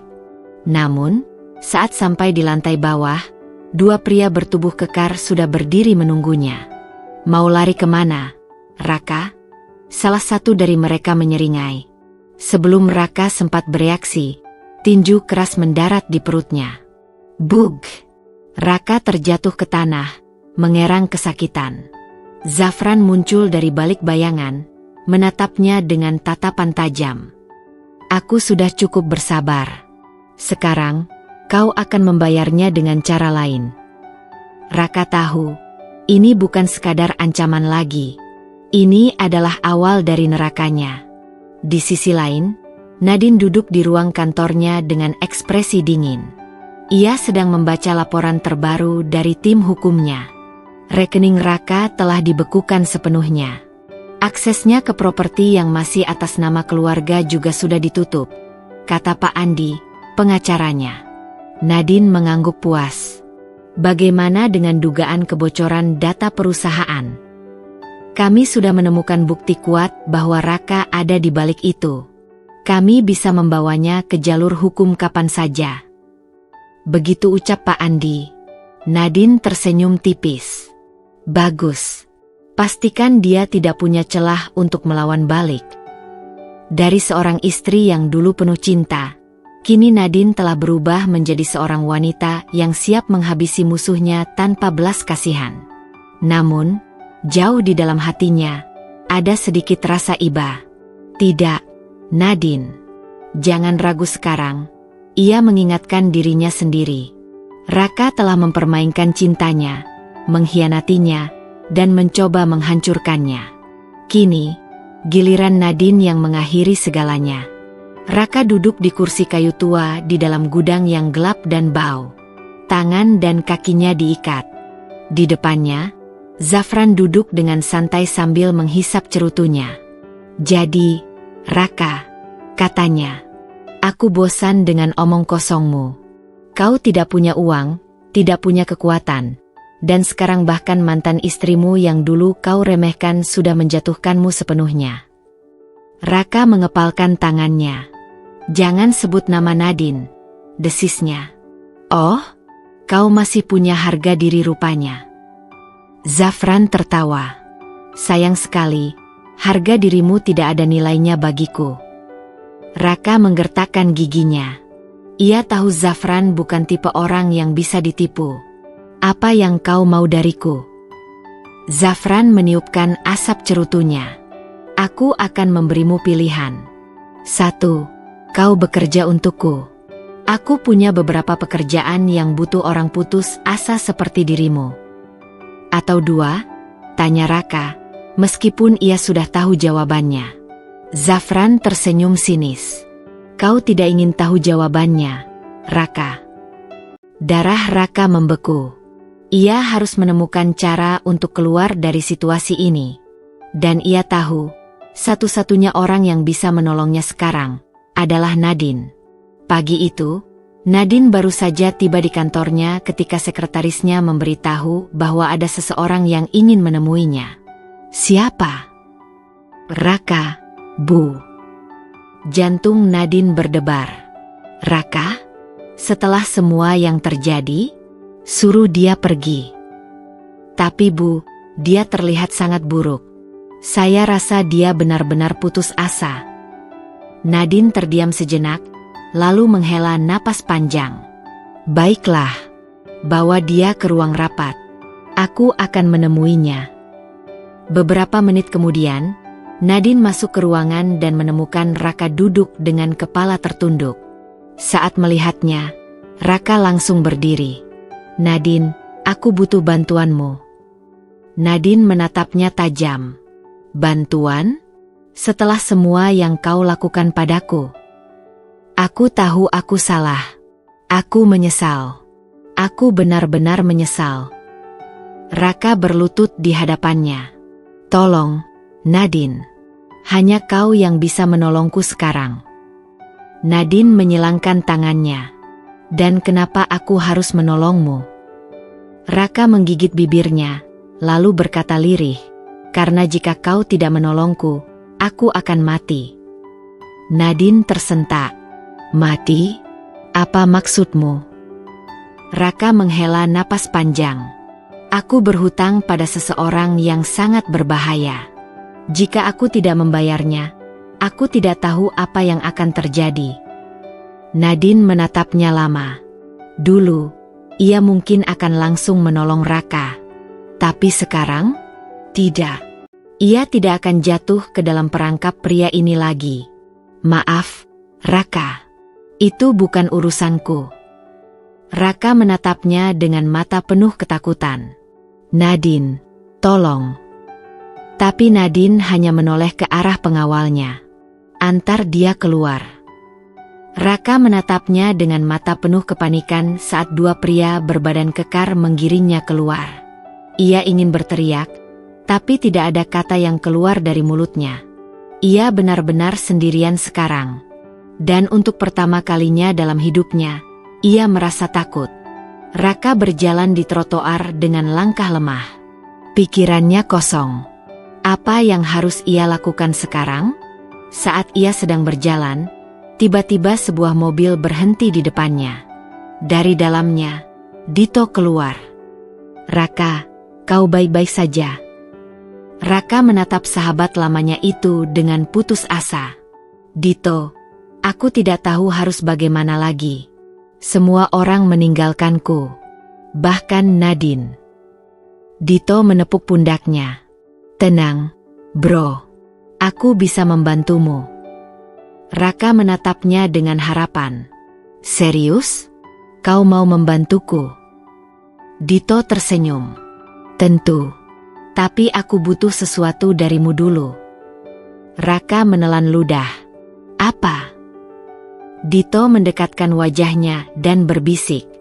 Aku ingin kau mengkhianati Nadine sekali lagi. Raka membeku. Aku punya rencana untuk menghancurkannya. Dan aku butuh bantuanmu. Dalam hatinya, Raka tahu bahwa ia sedang berada di persimpangan jalan. Jika ia menerima tawaran ini, ia mungkin bisa menyelamatkan dirinya. Tapi jika ia menolak, mungkin ini benar-benar akhir dari segalanya. Raka menatap Dito dengan perasaan campur aduk. Kata-kata pria itu masih terngiang di kepalanya. Aku ingin kau mengkhianati Nadine sekali lagi. Raka mengatupkan rahangnya. Bagaimana bisa Dito meminta hal seperti itu? Kau serius, Dit? Tanyanya. Suaranya nyaris berbisik. Dito tersenyum tipis. Ekspresi di wajahnya tenang namun penuh perhitungan. Serius sekali, Raka. Kau harus memilih. Ikut denganku dan kita hancurkan Nadine. Atau kau bisa terus merana sendirian sampai akhirnya Reza menemukanmu dan membunuhmu. Darah Raka membeku.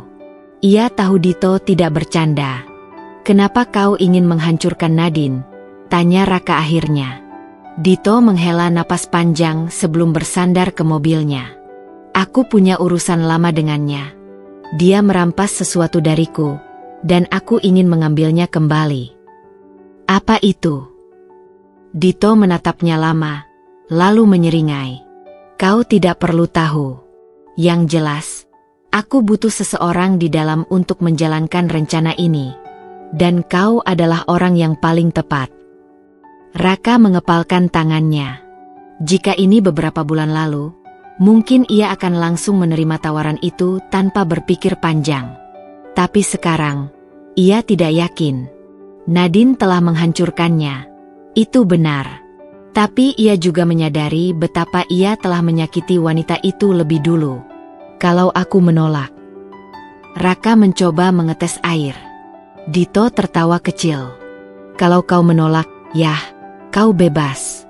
Tapi jangan berharap bisa bertahan lebih lama dari seminggu. Aku dengar Reza semakin tidak sabar mencarimu." Ancaman itu mengikat Raka seperti tali di lehernya. Ia tahu, ia tidak punya pilihan. Akhirnya, dengan suara nyaris tak terdengar, ia berkata, "Baik, aku akan melakukannya." Dito tersenyum puas. Itu baru teman lama.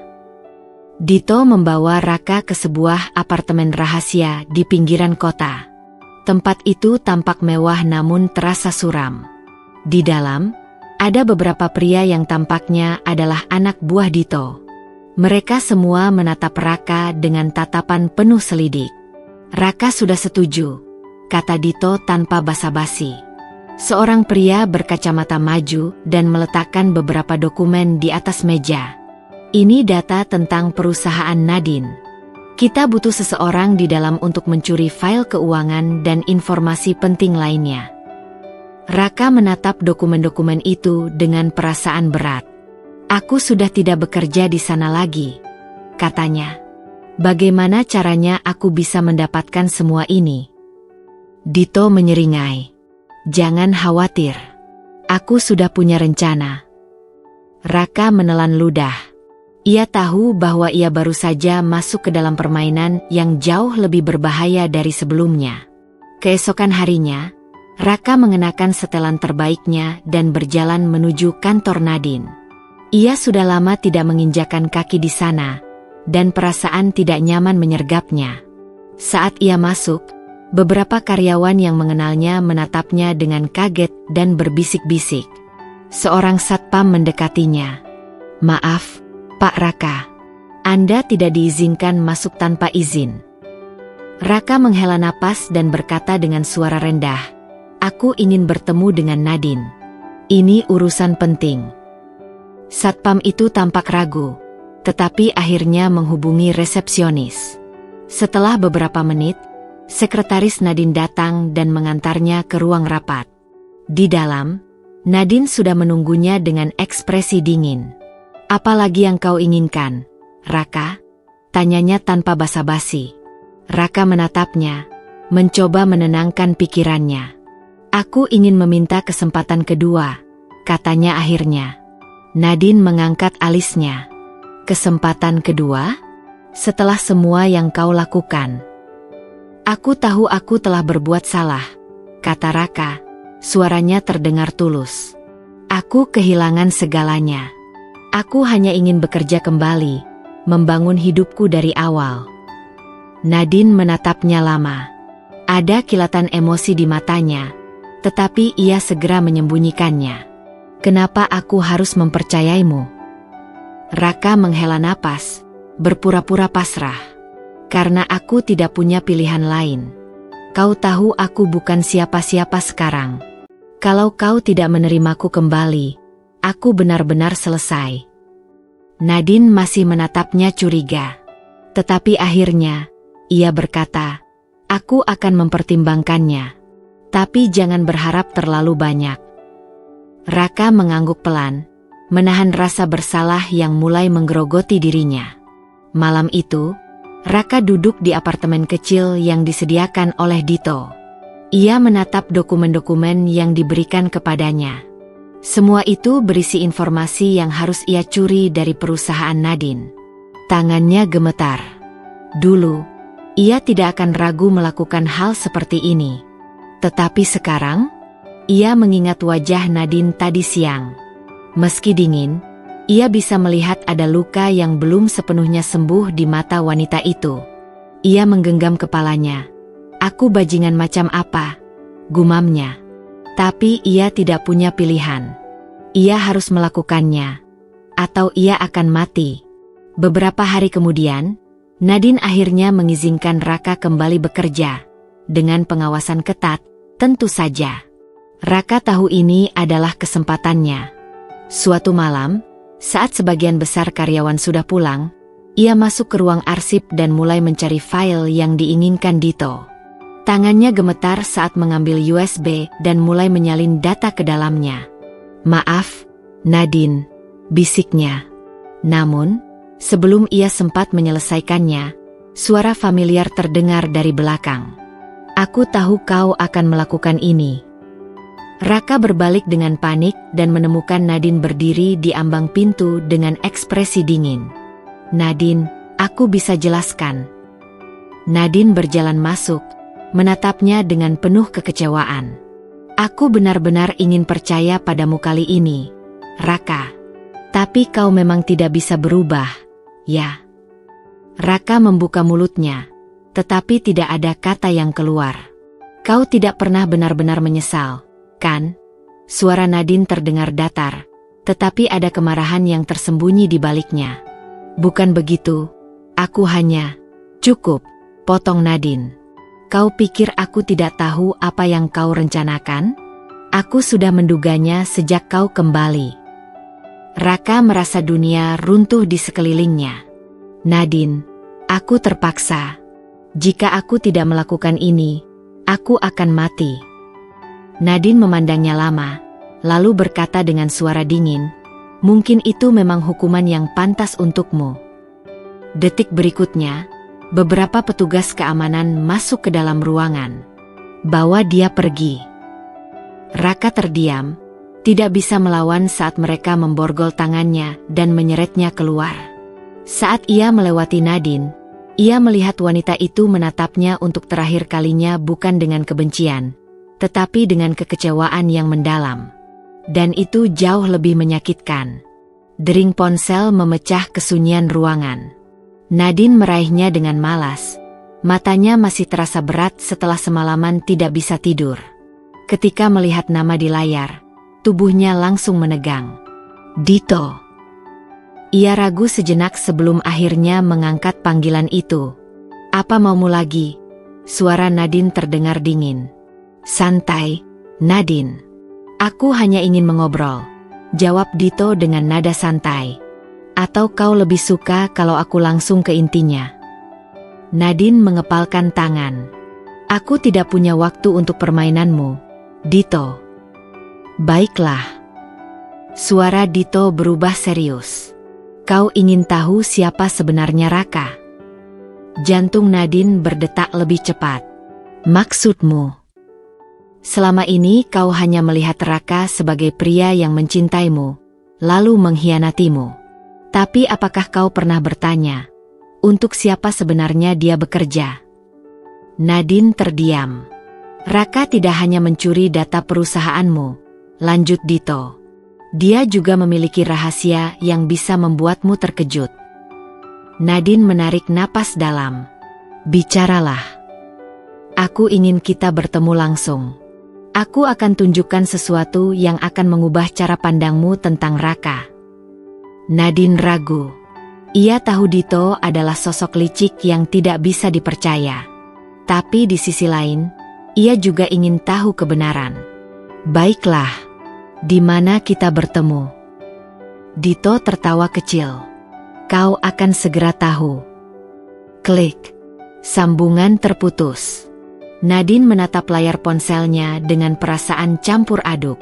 Apa yang sebenarnya sedang terjadi? Nadine tiba di sebuah restoran mewah di pusat kota, tempat yang ditentukan Dito melalui pesan singkat. Begitu ia masuk, seorang pelayan membawanya ke meja yang sudah dipesan. Dito sudah duduk di sana, tersenyum seperti biasanya licik dan penuh perhitungan. "Kau datang juga." Nadine menarik kursinya dengan kasar. "Katakan apa yang kau ingin aku tahu." Dito menyeringai. Ia mengambil ponselnya dan menunjukkan sebuah video. Nadine menonton dengan penuh perhatian. Video itu menampilkan Raka yang sedang berbicara dengan seseorang yang wajahnya tidak terlalu jelas. "Aku sudah mencuri semua data yang kau minta." Suara Raka terdengar jelas. "Sekarang aku ingin bagian yang dijanjikan." Nadine merasakan darahnya membeku. "Kau melihat sendiri, bukan?" Dito menyeringai. "Raka bukan hanya mencuri darimu. Dia juga menjual rahasia perusahaanmu ke pihak lain." Nadine menggertakkan giginya. "Kenapa kau menunjukkan ini padaku?" Dito tersenyum licik. "Karena aku ingin kita bekerja sama." Nadine menatapnya tajam. "Kenapa aku harus percaya padamu?" Dito meletakkan ponselnya di meja. "Karena kita punya musuh yang sama, Nadine." Sementara itu, di dalam sel tahanan, Raka duduk bersandar di tembok dingin. Ia tahu waktunya tidak banyak. Ia menoleh saat pintu sel terbuka dan seorang pria masuk pengacaranya. "Kita punya masalah, Raka," kata pengacara itu. Dito sudah mulai bergerak. Dia mungkin akan menyeret namamu lebih dalam. Raka menghela napas panjang. Ia sudah memperkirakan ini. Lalu apa yang bisa kita lakukan? Satu-satunya cara adalah mendapatkan seseorang yang bisa membantumu keluar dari sini. Raka terdiam. Hanya ada satu orang yang bisa melakukannya, Nadine. Tapi setelah semua yang ia lakukan, apakah Nadine masih mau membantunya? Keesokan harinya, Nadine duduk di dalam mobilnya, menatap gedung pengadilan dari kejauhan. Ia tahu Raka akan segera diadili. "Apa aku benar-benar harus membantunya?" gumamnya pada diri sendiri. Pikirannya kembali pada semua luka yang ditorehkan Raka. Pengkhianatannya, kebohongannya, dan bagaimana ia hampir menghancurkan segalanya. Tapi di sisi lain, ada sesuatu dalam dirinya yang masih belum bisa benar-benar membenci Raka. Dering ponsel kembali membuatnya tersadar. Kali ini, itu dari Reza, rekan kerja sekaligus sahabat Nadine yang selalu berada di sisinya. "Kau tidak harus melakukan ini, Nadine." Suara Reza terdengar di ujung sana. "Raka pantas mendapatkan hukumannya." Nadine menghela napas. "Aku tahu. Tapi aku juga tidak bisa membiarkan dia dihancurkan oleh Dito." Reza terdiam sejenak sebelum akhirnya berkata, "Keputusan ada di tanganmu. Aku hanya tidak ingin kau terluka lagi." Klik. Sambungan terputus. Nadine menatap gedung pengadilan sekali lagi. Dan akhirnya, ia mengambil keputusan. Ia keluar dari mobil, berjalan tegap ke arah gedung itu. Tidak peduli apapun risikonya, ia harus melakukannya. Suasana ruang sidang dipenuhi bisikan dan tatapan penuh rasa ingin tahu. Raka duduk di kursi terdakwa. Wajahnya tegang. Di seberangnya, Nadine duduk sebagai saksi utama. Hakim memasuki ruangan dan sidang pun dimulai. Jaksa berdiri, menatap Raka dengan tajam. Terdakwa Raka Putra didakwa atas tuduhan pencurian data perusahaan dan bekerja sama dengan pihak ilegal untuk sabotase. "Bagaimana pembelaanmu?" Raka menelan ludah. "Aku memang mencuri data itu. Tapi aku tidak berniat menyabotase perusahaan." Jaksa tersenyum sinis. "Bukankah itu sama saja? Kau menjual data rahasia kepada pihak luar." Raka diam. Ia tahu sulit membantah bukti yang ada. Namun tiba-tiba, Nadine berdiri. "Yang mulia, aku ingin memberikan pernyataan." Semua orang menoleh ke arahnya. Hakim mengangguk. "Silakan." Nadine menarik napas dalam, lalu berkata, "Aku percaya bahwa ada pihak lain yang lebih berbahaya dalam kasus ini. Raka mungkin bersalah, Tapi dia bukan satu-satunya pelaku. Raka menatapnya dengan mata penuh keterkejutan. Nadine baru saja memberinya kesempatan untuk selamat. Jaksa mengernyit. Apa maksud Anda, Saudari Nadine? Nadine menatap hakim dengan mantap. Aku memiliki bukti bahwa Dito adalah dalang sebenarnya di balik semua ini. Ruangan langsung riuh. Jaksa menoleh ke hakim, lalu berkata, kami ingin melihat bukti itu. Nadine mengeluarkan flash drive dari sakunya dan menyerahkannya kepada petugas. Ini rekaman percakapan Dito dan beberapa orang lainnya. Jika Anda melihatnya, Anda akan tahu siapa yang sebenarnya bermain di balik layar. Hakim menerima flash drive itu dan memerintahkan untuk memutarnya. Ketika rekaman mulai diputar, semua orang di ruangan itu terdiam. Dan disitulah segalanya mulai berubah. Ruangan sidang seketika menjadi riuh setelah rekaman yang Nadine serahkan mulai diputar. Di layar, suara Dito terdengar jelas, berbicara dengan seseorang yang wajahnya sengaja tidak ditampilkan. Aku sudah mengatur semuanya. Raka hanya boneka. Dia tidak tahu kalau aku sebenarnya mengincar perusahaan Nadine sepenuhnya. Dan data yang dia curi akan kita jual ke investor asing. Setelah itu, kita pastikan Raka terseret dalam semua ini, sementara kita bebas. Begitu rekaman itu selesai, jaksa terlihat terpaku, hakim menyipitkan matanya, dan para hadirin mulai berbisik. Sementara itu, Raka menatap Nadine dengan sorot mata yang sulit diartikan, antara terkejut, lega, dan bersalah. Jaksa akhirnya berdiri. Yang mulia, dengan adanya bukti baru ini, kami meminta agar kasus ini ditinjau kembali dan Dito diperiksa sebagai tersangka utama. Hakim mengetukkan palunya. Pengadilan akan menindaklanjuti bukti ini. Sementara itu, terdakwa Raka Putra akan tetap dalam tahanan sampai penyelidikan lebih lanjut dilakukan. Suara palu itu menggema, mengakhiri persidangan hari itu. Saat Nadine berbalik untuk keluar, suara Raka menghentikannya. Nadine, tunggu. Ia menoleh, tatapannya dingin. Apa lagi? Raka menelan ludah, terlihat ingin mengatakan banyak hal, tapi akhirnya hanya berbisik, terima kasih. Nadine hanya mengangguk sebelum pergi. Di belakangnya, Raka hanya bisa menatap punggung wanita yang pernah ia cintai, dan yang kini mungkin tidak akan pernah bisa memaafkannya. Keesokan harinya, berita tentang skandal ini tersebar di mana-mana. CEO muda hampir dijebak. Dalang di balik konspirasi bisnis terungkap. Raka Putra atau Dito? Siapa pemain sebenarnya? Namun, satu masalah besar muncul. Dito menghilang. Polisi sudah mendatangi rumah dan kantornya, tapi dia seakan lenyap tanpa jejak. Di dalam apartemennya, Nadine membaca berita itu dengan perasaan campur aduk.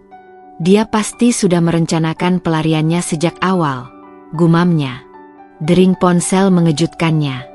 Itu dari Reza. Nadine, aku punya informasi. Apa? Seseorang melihat Dito di pelabuhan tadi malam. Aku yakin dia berencana kabur ke luar negeri. Nadine mengepalkan tangannya. Aku akan ke sana. Nadine, jangan gegabah. Biar polisi yang. Klik. Nadine sudah menutup telepon dan segera meraih jaketnya. Dia tidak bisa hanya duduk diam. Malam itu, hujan turun dengan deras. Di pelabuhan, Nadine bersembunyi di balik tumpukan kontainer, matanya mengawasi sekitar. Di kejauhan, ia melihat seorang pria berpakaian serba hitam, dengan koper besar di sampingnya. Dito.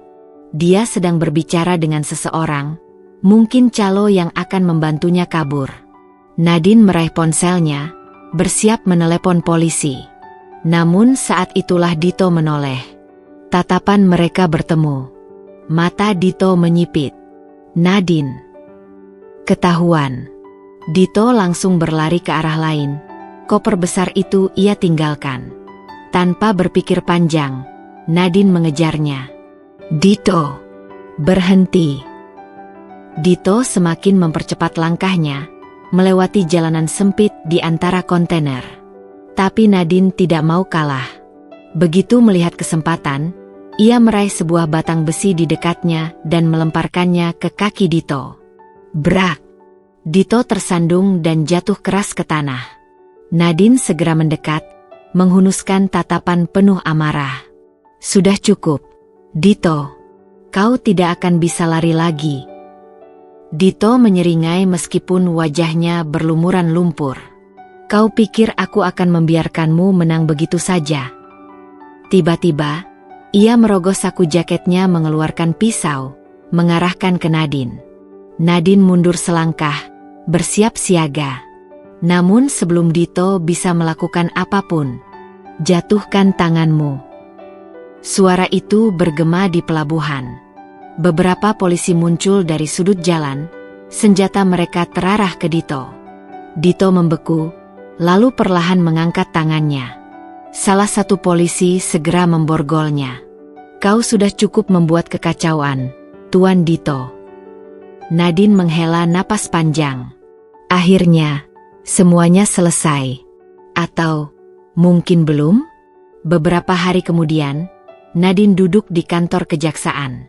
"Kami sudah memastikan bahwa Raka memang hanya pion dalam permainan ini," kata salah satu jaksa. "Dia akan dibebaskan dengan syarat harus menjalani pengawasan hukum selama beberapa waktu." Nadine mengangguk. Setelah semua ini, ia tidak tahu bagaimana harus menghadapi Raka lagi.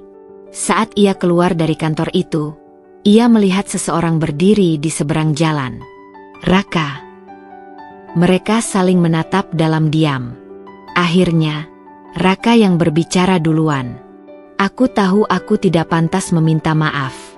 Tapi aku tetap ingin mengatakannya." Nadine tersenyum kecil. "Kau benar. Tidak ada maaf yang bisa mengubah apa yang terjadi." Raka menunduk. "Tapi," lanjut Nadine, "aku juga tahu bahwa dendam hanya akan membuang-buang waktuku. Aku tidak akan pernah bisa mempercayaimu lagi, Raka.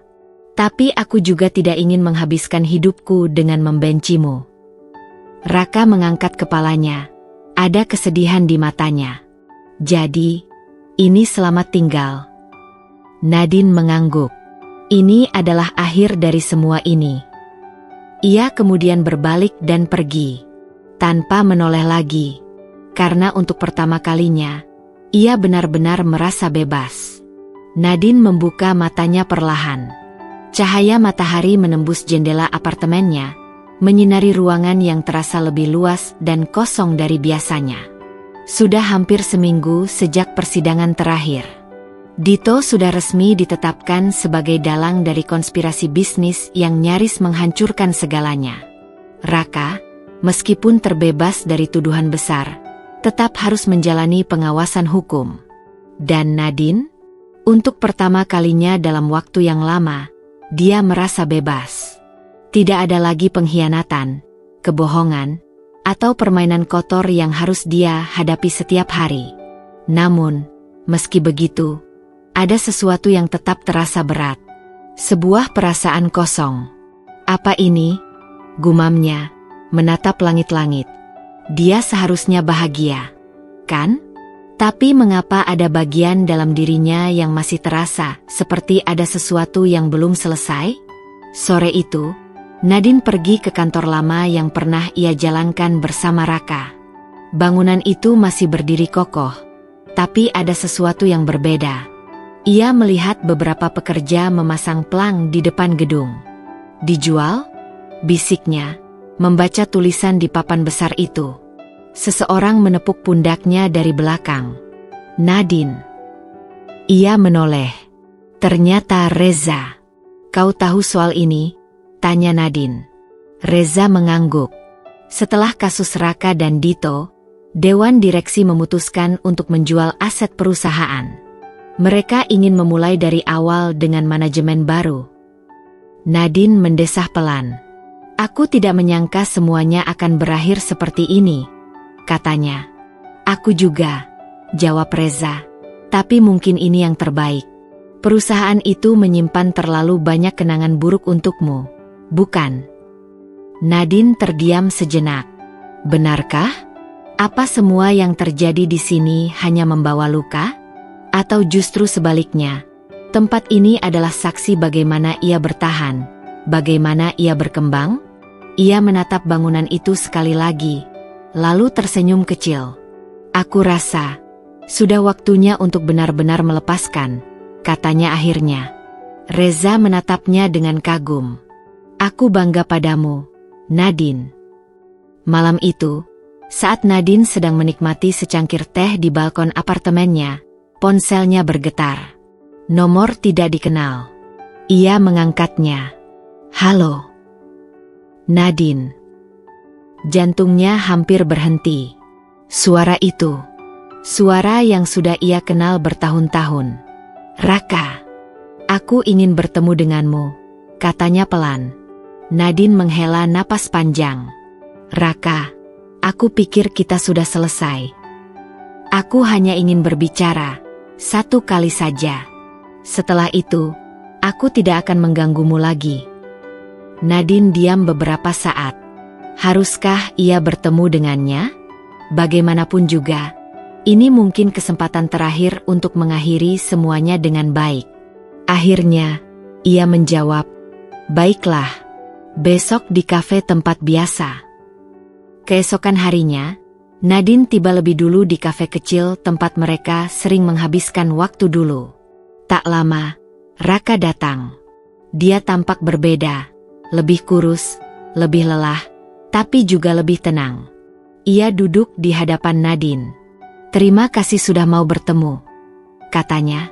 Nadine hanya mengangguk. Sejenak, mereka hanya duduk dalam diam. Akhirnya, Raka mulai berbicara. Aku tidak bisa mengubah masa lalu, Nadine. Aku tidak bisa membatalkan semua kesalahan yang sudah aku buat. Aku hanya ingin kau tahu bahwa aku menyesal. Nadine menatapnya dengan tenang. Aku tahu, katanya. Tapi penyesalan tidak akan mengubah apapun, Raka. Raka mengangguk. Aku tidak meminta kesempatan kedua. Aku hanya ingin kau tahu bahwa aku benar-benar tulus. Nadine menarik napas dalam. Aku sudah memaafkanmu, Raka. Mata Raka sedikit melebar. Tapi itu bukan berarti aku bisa melupakan semuanya, lanjut Nadine. Aku sudah memilih jalanku sendiri. Dan aku ingin melangkah tanpa bayang-bayang masa lalu. Raka tersenyum kecil, meskipun ada kesedihan di matanya. Aku mengerti. Mereka duduk di sana sedikit lebih lama, sebelum akhirnya Raka berdiri. Aku harap kau menemukan kebahagiaanmu, Nadine. Kau juga, Raka. Ia berbalik dan pergi. Dan kali ini, Nadine tidak merasa ada sesuatu yang menggantung di hatinya. Semua sudah selesai. 2 bulan kemudian, Nadine berdiri di depan sebuah gedung baru. Namanya terpampang besar di papan nama. Nadine Oko. Sebuah perusahaan yang ia bangun sendiri, tanpa bayang-bayang siapapun. Reza berdiri di sampingnya, tersenyum. Jadi, bagaimana rasanya memulai dari awal? Nadine menghela napas, lalu tersenyum. Menakutkan, tapi juga membebaskan. Kau siap? Nadine menatap pintu masuk gedung itu, lalu mengangguk dengan mantap. Aku selalu siap. Dan dengan langkah percaya diri, ia melangkah ke dalam, menuju babak baru dalam hidupnya. Nadine menatap ruangan kantornya yang masih berbau furnitur baru. Dinding kaca besar di belakang mejanya memperlihatkan pemandangan kota yang sibuk, seakan mencerminkan perjalanannya yang penuh lika-liku. Sudah hampir 3 bulan sejak ia mendirikan Nadine Oko, sebuah perusahaan yang ia bangun dari nol, dengan nilai-nilai yang ia yakini, tanpa bayang-bayang Raka, tanpa tipu daya Dito. Hanya dirinya sendiri dan impian yang kini menjadi kenyataan. Namun, membangun bisnis dari awal bukanlah hal yang mudah. Hari ini saja, Ia sudah menghadiri 2 rapat dengan calon investor dan 1 presentasi untuk klien besar. Baru saja ia hendak mengambil napas, pintu kantornya diketuk. Masuk. Reza muncul dengan tumpukan berkas di tangannya. Nadine, ini draft kontrak dari investor yang kita bahas tadi pagi. Mereka setuju dengan kesepakatan kita, tapi mereka meminta revisi di bagian timeline proyek. Nadine menghela napas dan mengambil dokumen itu.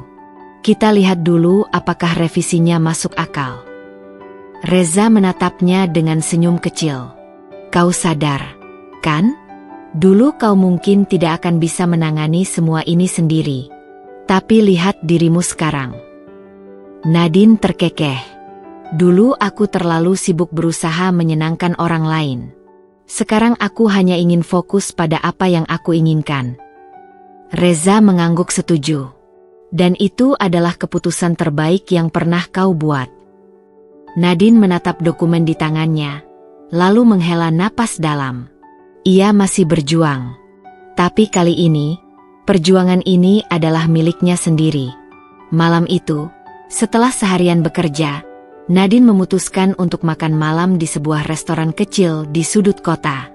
Ia sedang menikmati makanannya ketika seorang pelayan menghampirinya dengan wajah sedikit ragu. Maaf, Ibu Nadine, ada seseorang yang ingin bertemu dengan Anda. Nadine mengangkat alis. Siapa? Pelayan itu tampak sedikit canggung. Tuan Raka, Bu. Jantung Nadine sedikit berdegup lebih kencang. Sudah berbulan-bulan sejak pertemuan terakhir mereka di kafe. Ia pikir semuanya sudah selesai. Namun, dengan tenang, ia mengangguk. Baiklah, suruh dia masuk. Tak lama, Raka muncul dengan jas hitamnya yang rapi. Wajahnya lebih bersih dan segar dibanding terakhir kali mereka bertemu. Namun, ada sesuatu di matanya yang berbeda. Ia tampak lebih ringan. Boleh aku duduk? Tanyanya. Nadine mengangguk, tetap menjaga ekspresinya netral. Apa yang membawamu ke sini? Raka tersenyum kecil. Aku hanya ingin berbicara. Dan jangan khawatir, aku tidak akan meminta kesempatan kedua. Nadine menaikkan alisnya. Lalu, Raka menarik napas panjang. Aku baru saja menyelesaikan urusanku dengan pihak berwenang. Aku akan pindah ke luar negeri, memulai kembali hidupku dari awal. Nadine terdiam sejenak. Ia tidak tahu apa yang harus ia rasakan tentang hal ini. Tapi mungkin, ini memang yang terbaik. Aku senang mendengar itu, katanya akhirnya. Mungkin kita berdua memang butuh awal yang baru. Raka tersenyum, lalu mengeluarkan sesuatu dari sakunya. Sebuah amplop. Apa ini? Tanya Nadine, mengambilnya dengan ragu. Sebuah surat. Jangan khawatir, tidak ada permintaan maaf atau harapan untuk kembali. Hanya beberapa kata yang ingin kutinggalkan sebelum aku pergi. Nadine menatap amplop itu sejenak, lalu memasukkannya ke dalam tasnya. Aku akan membacanya nanti. Raka mengangguk. Terima kasih, Nadine, untuk semuanya. Ia lalu berdiri, memberi Nadine satu senyuman terakhir, sebelum berbalik dan pergi. Kali ini, Nadine tahu bahwa ia benar-benar telah melepaskan segalanya. Malam itu, saat Nadine duduk di balkon apartemennya, ia membuka amplop yang diberikan Raka. Di dalamnya hanya ada selembar kertas dengan tulisan tangan yang rapi. Nadine, aku pernah menjadi bagian dari hidupmu, dan kau pernah menjadi bagian dari hidupku. Aku menyakitimu, dan aku menyesalinya. Tapi aku juga bersyukur pernah mengenalmu, karena kau mengajarkanku banyak hal tentang cinta, kepercayaan, dan kehilangan. Aku tidak akan meminta maaf lagi. Aku hanya ingin kau tahu bahwa aku berharap kau akan menemukan kebahagiaanmu. Tanpa aku, tanpa siapapun yang menyakitimu. Kau pantas mendapatkan itu. Selamat tinggal, Nadine. Dan terima kasih. Nadine menutup matanya, menghela napas panjang, tidak ada air mata. Tidak ada kesedihan yang menyakitkan. Hanya ada kelegaan. Ia melipat surat itu dengan hati-hati, menyimpannya di dalam laci. Lalu, dengan senyum kecil di wajahnya, ia menatap langit malam yang terbentang luas di atasnya. Akhirnya, aku benar-benar bebas. Dan untuk pertama kalinya dalam hidupnya, Nadine merasa siap untuk benar-benar melangkah maju tanpa bayang-bayang siapapun. Nadine berdiri di depan jendela kantornya yang luas, menatap keluar dengan perasaan yang sulit digambarkan. Sudah setahun berlalu sejak perpisahannya dengan Raka. Setahun sejak ia benar-benar melepaskan semua masa lalu yang dulu menjeratnya dalam lingkaran kebohongan dan pengkhianatan. Sekarang, ia bukan lagi wanita yang harus hidup di bawah bayang-bayang seseorang.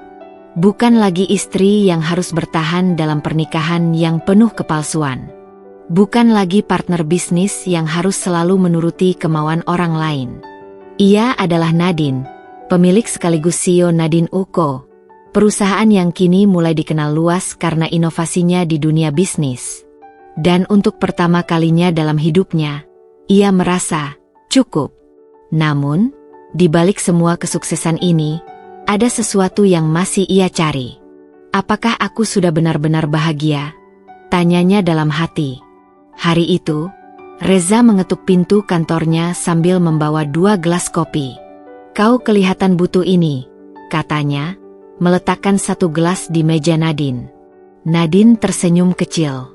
Terima kasih, Reza. Selalu tahu kapan aku butuh kafein. Reza duduk di kursi di depan meja Nadine. Kau kelihatan sibuk akhir-akhir ini. Sudah berpikir untuk mengambil liburan? Nadine terkekeh. Bisnisku baru saja mulai berkembang. Aku tidak bisa santai dulu. Reza menatapnya dengan serius. Kau boleh ambisius, Nadine. Tapi kau juga manusia. Kau butuh istirahat. Nadine menghela napas.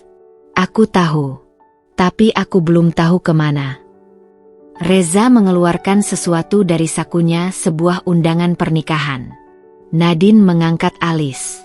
Siapa yang menikah? Aku. Mata Nadine membesar. Apa? Reza tertawa melihat ekspresi terkejutnya. Ya, aku akan menikah bulan depan. Dan kau harus datang. Nadine masih sulit percaya. Kenapa kau tidak memberitahuku lebih cepat? Reza mengangkat bahu. Kau selalu sibuk. Aku tidak mau mengganggumu. Tapi ini resmi. Aku akan menikah. Nadine tersenyum. Aku senang untukmu, Reza. Kau benar-benar pantas mendapatkan kebahagiaan ini. Reza menatapnya dengan lembut. Dan kau juga, Nadine. Kau hanya perlu menemukannya. Nadine terdiam. Ia tidak bisa menyangkal bahwa kebahagiaan Reza membuatnya berpikir apa yang sebenarnya ia inginkan dalam hidupnya sekarang. Sebelum pernikahan Reza, Nadine akhirnya memutuskan untuk mengambil liburan singkat ke Bali. Ia butuh waktu untuk benar-benar menjauh dari semua kesibukan, menenangkan pikirannya, dan mungkin menemukan jawabannya. Saat pertama kali menginjakan kaki di villa tepi pantai yang ia sewa, ia langsung merasa berbeda. Suara ombak yang berdebur, angin laut yang sejuk, dan suasana yang begitu damai membuatnya sadar betapa ia telah melewatkan banyak hal dalam hidupnya. Hari pertama, ia hanya duduk di teras villa, membaca buku sambil menikmati matahari terbenam. Hari kedua, ia mulai menjelajahi tempat-tempat indah di sekitar, mengunjungi pura, dan mencoba makanan khas Bali. Dan pada hari ketiga, ia bertemu seseorang yang tidak ia duga. Saat Nadine sedang duduk di kafe tepi pantai, menikmati kopi dan suasana senja, ia mendengar suara yang familiar. Nadine. Ia menoleh dan matanya membesar. Raka. Mengenakan kemeja putih santai dan celana pendek, wajahnya tampak jauh lebih rileks dibanding terakhir kali mereka bertemu. Apa yang kau lakukan di sini? Tanya Nadine, masih terkejut. Raka tersenyum. Aku pindah ke Bali beberapa bulan lalu. Aku butuh awal yang benar-benar baru. Nadine menatapnya dengan penuh rasa ingin tahu. Jadi kau benar-benar meninggalkan semuanya? Raka mengangguk. Aku belajar banyak dari apa yang terjadi, Nadine. Aku tidak bisa terus hidup di dunia yang sama setelah semua yang aku lakukan. Aku harus berubah. Mereka duduk dan mengobrol lama. Tidak ada lagi ketegangan di antara mereka. Tidak ada rasa sakit atau dendam. Hanya dua orang yang pernah saling mengenal dengan begitu dalam, bertukar cerita tentang kehidupan baru mereka. Aku senang kau sudah menemukan jalanmu, kata Nadine akhirnya. Raka menatapnya dalam. Dan aku harap kau juga menemukannya, Nadine. Saat kembali ke Jakarta, Nadine merasa berbeda. Ia tidak lagi merasa terjebak dalam masa lalunya. Ia telah menemukan ketenangan. Dan lebih dari itu, ia telah menemukan dirinya sendiri. Di hari pernikahan Reza, Nadine datang dengan gaun anggun berwarna biru pastel. Saat ia melihat sahabatnya mengucapkan janji suci dengan wanita yang dicintainya, Nadine tersenyum. Mungkin, cinta bukan sesuatu yang harus dikejar atau dipaksakan. Mungkin, cinta akan datang di saat yang tepat, ketika kita benar-benar siap. Dan untuk pertama kalinya, Nadine tidak lagi merasa kehilangan. Ia telah melepaskan semuanya. Dan ia siap untuk melangkah ke masa depan dengan hati yang benar-benar bebas.